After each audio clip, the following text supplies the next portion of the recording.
Thank you for being here and thank you for waiting for me. I'm sorry I'm late. So, talk about being late. My daughter, she goes to Staten Island Tech. Out of home merit, not because somebody pointed a finger at her and says, oh, you know what, this kid is underprivileged. Let's send her to Staten Island Tech. No. She grew up with very good habits. We studied a little bit every day. It doesn't take a lot. It's habit. It's habit. She's in Staten Island Tech. So the other day I was running late. I had to go to Staten Island Tech. And I'm taking the ferry over there. And I see the boat about 10, 15 feet away from the dock. And now I'm beginning to run. I'm running down the gangplank. I'm like going full speed. Right? I'm still in pretty good shape after the Marines and NYPD, right? I leap over 10 feet of water. I crash land on the deck of the Staten Island ferry. I hit my knee on the ground. I get up holding my knee and I went like this. Made it. And the deckhand comes over to me and says, what's your hurry? This boat's coming in. There is a moral to the story. The moral of the story is you're not too late. Just don't hurry. It's not too late. And by that I mean it's not too late for Richie to run for city council. It's not too late for any Republican to run for anything. And you know, and when people look at our candidates and say, hey, Republicans can't win in New York. When you say that, that's when we're not going to win. And I never said that during my campaign. We're in a Democratic district, and I overcame that obstacle, and I defeated an incumbent by a landslide.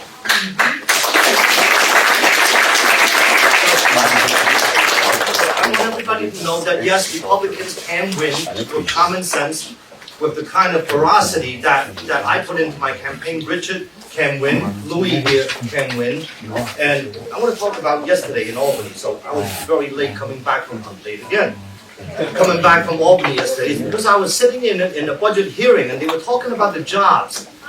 On the stand was the Commissioner Knight of the Empire Development Center Corporation, Empire Development Corporation, and so.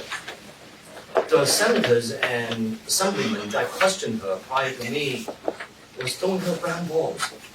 We had other assemblymen and senators telling her what a great job she's doing, what a great job New York State is doing. When I have the stats in front of me of how many jobs we're losing, how many corporations are fleeing the state and the city, and the outbound traffic of all the U-Haul trucks and no inbound traffic.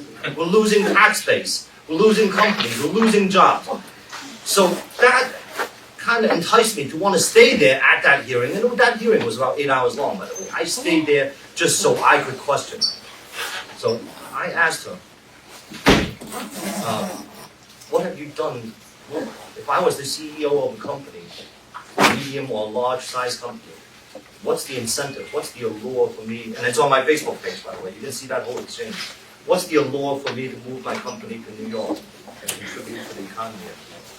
She started doing the Kamala Harris salad. I cut her off. She says, oh, you know, we offer tax incentives and we're going to have a team to help these corporations get into place. I mean, you mean like every other state? Like Texas, who was consistently rated the #1 state for business. I said, didn't we chase away Amazon like the way we offered it to Amazon? She was very quick to say, well, that wasn't me. And I said, no, I'm not blaming you. But now the senator before me was praising like the casinos and stuff. He's an advocate. I'm not going to name names. He was an advocate for the casinos in New York. And I said, do you think it's a great idea to chase away Amazon headquarters, who's going to bring in thousands of quality jobs and jobs outside of its premises, and open casinos? Do you think that's a great idea? I know what you're thinking. She goes, oh, well, you know, we got to think of the tourism. I said, tourism, I see. I know what you're thinking. You're thinking of Las Vegas. What I felt like saying is, we're going to get Bangkok. We're going to get the Philippines. Right? But what I did say was, we're going to get Aqueduct. Atlantic City. Aqueduct, Amazon.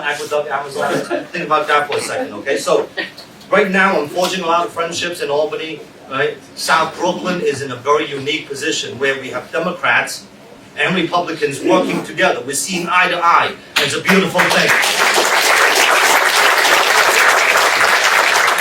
New York City is envious of South Brooklyn. How? And everybody, I see it on Facebook, on WeChat, WhatsApp. They're saying, how come South Brooklyn can have 2 Republicans and 2 Democrats do everything together and stand together and fight for the neighborhood, and we can't? Well, the answer is yes, they can. They just have to wake up and put the right people in place, just like we are putting the right people in place right here, right now. And some of those right people are right here in this room. We got Louis here, we got Richie over there.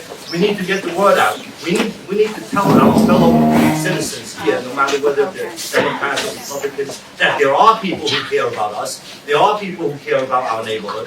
And we got to get them in the right place. And once they're in the right place, they can forge friendships. Yes, what can Republicans do in the state Senate, where there's only 22 of us, and there's 41 of them, right? Well, I'm forging a lot of friendships with the other Democrat senators in Brooklyn. We see eye to eye on a lot of issues, and we do stand together.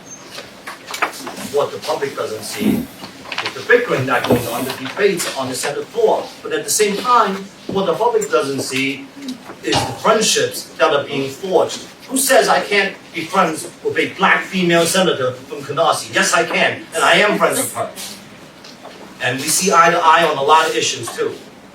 So that's a misconception that we can't work together. Yes, we can. And anybody who says we can't work together, then we can't work together. Who's that? The progressives. The progressives. So there is a lot of common sense Democrats. Again, I welcome you to this event over here, and I want everybody to know that Curtis supported me. So I'm a lawyer. I don't like to call myself a politician, because a politician, I would turn around and stab him in the back. Right? And that's something that I would not do.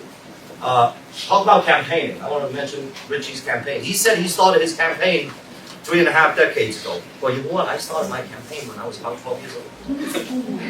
I didn't know I was campaigning when I went to work in a sweatshop, putting buttons on jackets and shirts or steam pressing. I didn't know I was campaigning when I went to Chelsea Station down on 95th Street to wash dishes when I was 16 years old. I didn't know I was campaigning when I went to work in the X-Acto plastic factory in Long Island City.